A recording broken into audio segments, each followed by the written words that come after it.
নিজের এই সুরক্ষা কবচ ভেঙে বেরোতেই হবে, সাহসের সাথে পরিশ্রম করতে হবে। আর যদি আপনি এটা করতে পারেন তাহলে আপনার উড়ান কেউ আটকাতে পারবে না। আসুন আমার সাথে ভালোবেসে বলুন, রাধা রাধা।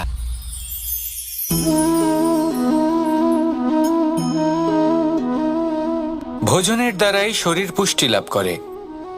ছোটবেলা থেকে আজ পর্যন্ত যাই আপনার ভোজন হয়ে থাকুক, যাই আপনার আহার হয়ে থাকুক, সেই অনুসারেই আপনার শরীর গঠিত হয়েছে। এই ভোজন অত্যন্ত গুরুত্বপূর্ণ, সেই জন্য এর প্রত্যেক অংশকে বোঝা খুব আবশ্যক।